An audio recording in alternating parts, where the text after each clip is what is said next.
திருப்பூரில் ரங்கராஜ் பாண்டே, மணிகண்டன், பழனி, எழிலரசி, கபிலா, விசாலாட்சி, ஹேமவர்த்தினி, நாராயண கோவிந்தன் பங்கேற்கும் சாணக்கியாவின் சில் பட்டிமன்றம் ஆகஸ்ட் 8 சனி மாலை 6 மணிக்கு. இடம் காயத்ரி மஹால், காங்கேயம் ரோடு, திருப்பூர். அனைவரும் வருக. அனுமதி இலவசம்.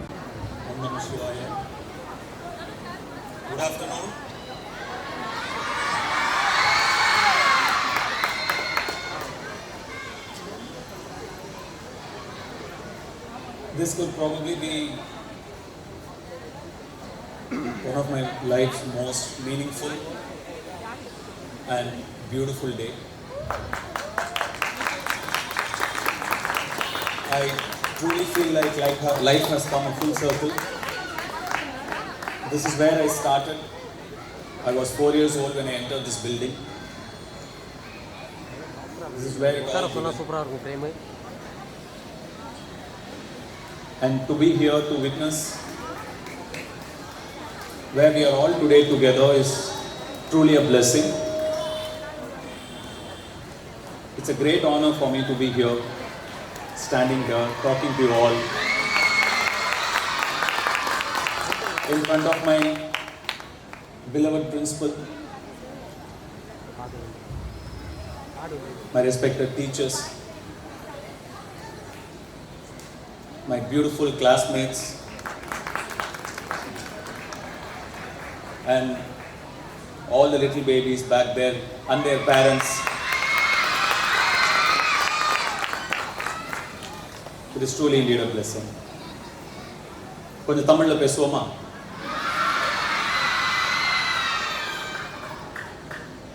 நான் இந்த ஸ்கூலுக்கு வரும்பொழுது இங்க asbestos sheets அந்த மாதிரி தான் இருக்கும், ஒரு cement and lot of sand. இங்கே ஒரு பெரிய பிளே கிரவுண்ட் இருக்கும், பின்னாடி நிறைய மரங்கள் இருக்கும். That is the school I remember. இப்போ இங்கே ஒரு பில்டிங் வந்துருச்சு, டோட்டலாக மாறிடுச்சு அந்த ஸ்கூலை. ஆனால் நான் ரொம்ப மிஸ் பண்ணுறேன்.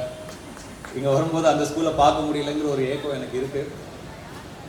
ஆனால் இந்த பில்டிங் இங்கே பார்க்கும்போது எனக்கு அந்த ஏக்கம் மறைஞ்சு அது சந்தோஷமாக மாறிடுது.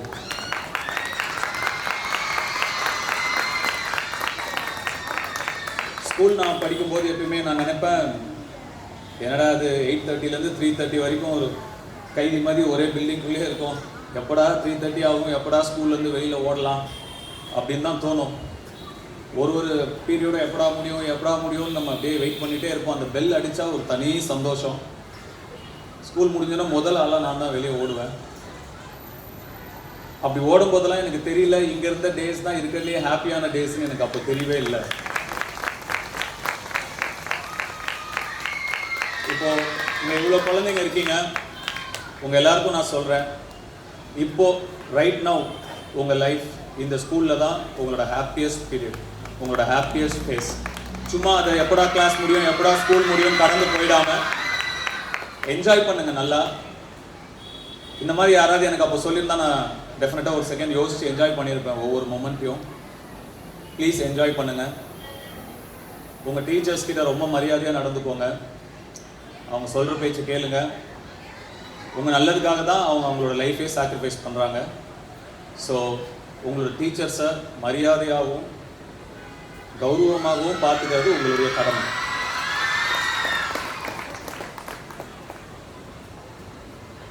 உங்கள் பிரின்சிபல் கிட்ட இருந்தே நீங்கள் நிறைய இன்ஸ்பிரேஷன் எடுத்துக்கலாம். என்கிட்ட இருந்து எடுத்துக்கணும்னு அவசியமே இல்லை.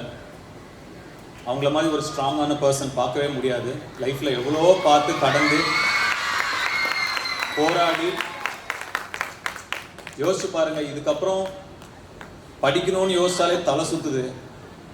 அவங்க லா முடிச்சிருக்காங்க, இதுக்கப்புறம் படிச்சு முடிச்சு இப்போ ஒரு இங்க லாயரா நிக்கிறாங்க. அதுக்கு என்ன ஒரு டிட்டர்மினேஷன் வேணும், என்ன ஒரு ஸ்ட்ரென்த் வேணும். 2013 to 16 முடிச்சிருக்காங்க.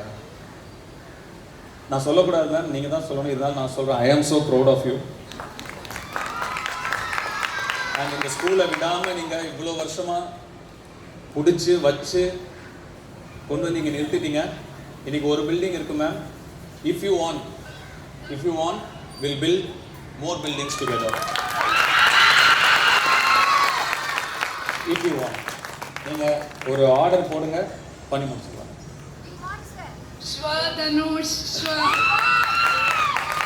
It's my promise, it's my word to you. And குழந்தைங்க எல்லாம் நிறைய விஷயம் வெளியே நடக்குது, அதெல்லாம் இக்னோர் பண்ணிவிட்டு செல்ஃபோனெல்லாம் தூக்கி எறிஞ்சிட்டு ஜாலியாக உங்கள் ஃப்ரெண்ட்ஸோட சந்தோஷமாக இந்த லைஃப்பை என்ஜாய் பண்ணுங்கள். நீங்கள் முக்கியமாக லைஃப்பில் தெரிஞ்சுக்க வேண்டியது manifestation and the power of manifestation. மேனிஃபெஸ்டேஷன்னா நம்ம என்ன வாங்கணும்னு நினைக்கிறோமோ அதை நம்ம முதல்ல நம்புறது, அதை நம்பி அதை நடைமுறைப்படுத்துறது. நீங்கள் முதல்ல நம்பணும். இங்கே இருக்கிற எவ்வளோ பேர், இங்கே எவ்வளோ டாக்டர்ஸ் இருப்பீங்க, இன்ஜினியர்ஸ் இருப்பீங்க, லீடர்ஸ் இருப்பீங்க, ஆக்டர்ஸ் கூட இருக்கலாம். ஏன்னா நான் அங்கே தான் இருந்தேன், அங்கேருந்து தான் கை தட்டிகிட்டு இருந்தேன். இதே மாதிரி மேம் பேசுவாங்க, இங்கிலீஷில் ஃபுல்லாக பேசுவாங்க, எனக்கு ஒன்றுமே புரியாது. அவங்களே எப்படி சிக்னல் காட்டினாங்கன்னா கை தட்டணும்னு தட்டிடுவாங்க, அவ்வளோதான் தெரியும். அப்போது ஒரு வாட்டி என்ன ஆச்சு, அப்போல்லாம் ப்ரேயர் நடக்கும். ஃப்ரைடே ஆனால் ப்ரேயர் ஒரு ஃபஸ்ட்டு பீரியட் ஃபுல்லாக அதில் போயிடும். அதனால எனக்கு அந்த ஃப்ரைடே ரொம்ப பிடிக்கும். ஒரு கிட்டத்தட்ட ஒரு 30 minutes ஆகுது இருக்கும்னு நினைக்கிறேன். எல்லாமே ஒரு 30 minutes எல்லோரும் உட்காந்துருப்பாங்க, ப்ரேயர்ஸ் எல்லாம் நடக்கும். அப்போ என்ன ஆச்சுன்னா, எனக்கு பின்னாடி இருந்த ஒரு பையன் சிரிச்சார். உதயகுமார் தான் நினைக்கிறேன், அநேகமாக சிரிச்சிட்டாரு ப்ரேயரில் பாதியில், ஏதோ ஒரு இன்சைட் ஜோக்கில். மேம் என்ன பண்ணாங்க, நோட்டீஸ் பண்ணிட்டாங்க. ப்ரேயர்லாம் முடிஞ்சு எல்லாம் போன உடனே வெயிட் அப்படின்னாங்க. நான் பாட்டுக்கு நடந்தால் உன்னை தான் வெயிட் அப்படின்னாங்க. நான் நின்றுட்டேன். அங்கேருந்து ஸ்ட்ரெயிட்டாக நடந்து பலார்னு ஒரு அறை. என்ன நான் முழிக்கிறேன், அப்படி எதுக்கு நடிச்சாங்க, எதுக்கு சிரிச்சா அப்படின்னா, நான் சிரிக்கவே இல்லை, பின்னாடி இருந்த பையன் சிரித்தான். மேம் நம்மளை வச்சாங்க பலார்னு ஒரு அறை. ஆனால் மேம் மாதிரி ஒரு கைண்டான பர்சனும் பார்க்கவே முடியாது. அவ்வளோ கல்ச்சுரல்ஸ் நடக்கும். நாங்கள் 9th 10th வந்தப்பெல்லாம் நாங்கள் போய் அவங்கக்கிட்ட டார்ச்சர் பண்ணுவோம். இல்லை எங்களுக்கு க்ளோத்ஸ் எடுத்து கொடுங்க, எங்களுக்கு அந்த தாடிலாம் ஒட்டணும், எங்களுக்கு டர்பன்லாம் வைக்கணும் அப்படின்லாம் கேட்போம். நாங்கள் போய் டார்ச்சர் பண்ணுவோம். அவங்க பண்ணி கொடுப்பாங்க. அந்த டைமில் அது ரொம்ப பெரிய விஷயம். சரி சரி சரின்னு கேட்டு எங்களை ரொம்ப என்கரேஜ் பண்ணுவாங்க, எங்களை ரொம்ப மோட்டிவேட் பண்ணுவாங்க. ரொம்ப கைண்டாக இருந்தாங்க எங்ககிட்ட. கிவன் அ சாய்ஸ் நான் திருப்பி கூட இங்கே வந்துட்டு ஒரு அறை வாங்கிப்பாங்க கையில், அதை ஃபுல்லாக என்ஜாய் பண்ண முடியும் அந்த லைஃப்பை அப்படின்னா.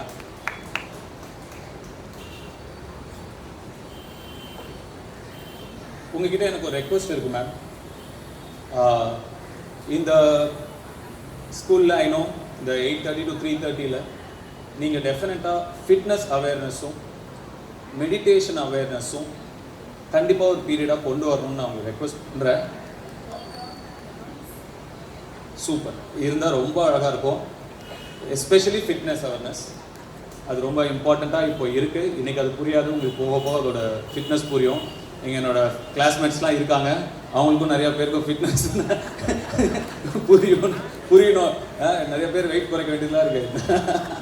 இவங்க எல்லாரையுமே பார்க்கும்போது எனக்கு ரொம்ப சந்தோஷமாக இருக்குது. எனக்கு நிறைய ஃபங்க்ஷன் போயிருக்கேன், நிறைய இடத்துக்கு போயிருக்கேன், நிறைய இடங்களில் உட்காந்துருக்கேன். எங்கே போனாலுமே எனக்கு எப்படா இது முடியும், எப்படா இங்கேருந்து கிளம்பலான்னு தான் தோணும். ஃபஸ்ட் டைம் ஒரு ஃபங்க்ஷனில் இது முடியவே வேண்டாம், நம்ம கிளம்பவே வேண்டாம், இங்கேயே இருக்கலாம் அப்படின்னு எனக்கு ரொம்ப ஆசையாக இருக்குது.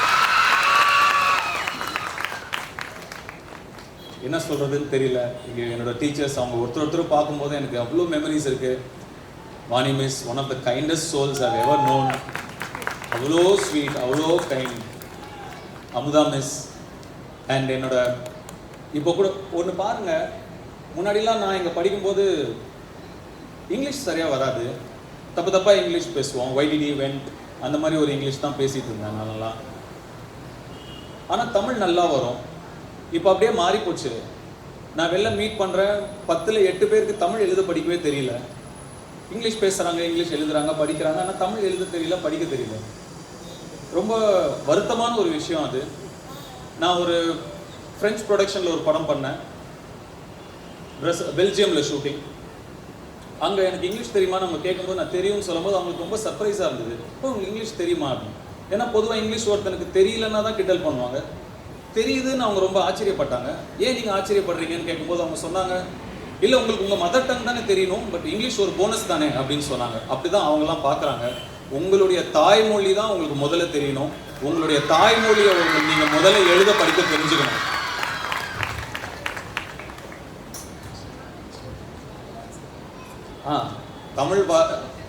தமிழ் வரலன்னு சொல்கிறது பெருமையும் இல்லை, அது ஒரு ப்ரைடும் கிடையாது. அது ஆக்சுவலாக வந்து ஒரு தாய்மொழி தெரியலன்னா அது ஒரு அவமானம் தான். கண்டிப்பாக தாய்மொழிக்கு முக்கியத்துவம் கொடுக்கணும். நான் இந்த இடத்துல என்னோட தமிழ் டீச்சர் சித்ரா மொழி மிஸ்ஸை நான் நினச்சிக்கிறேன். எனக்கு ரொம்ப பிடிச்ச டீச்சர், அவங்கள நான் இங்கே ஞாபகப்படுத்திக்கிறேன். தயவு செஞ்சு தமிழ்லையும் நல்லா ஃபோக்கஸ் பண்ணுங்கள். இங்கே எத்தனை பேர் இருக்கீங்களோ, இந்த கேம்பஸ் இன்னும் பெருசாகணும், அதில் உங்கள் பேர்லலாம் ஒரு பில்டிங் இருக்கணும். டெஃபினட்டாக அப்பயும் நான் இங்கே வந்து உட்காந்து அதை பார்த்து நான் என்ஜாய் பண்ணணும். நான் வருவேன், என் ஃப்ரெண்ட்ஸ் எல்லாம் வருவாங்க. எங்களுக்கு அந்த எக்ஸ்பீரியன்ஸை நீங்கள் கொடுப்பீங்கன்னு நான் நம்புகிறேன். நல்லா படிங்க, நல்லா இருங்க, வாழ்க.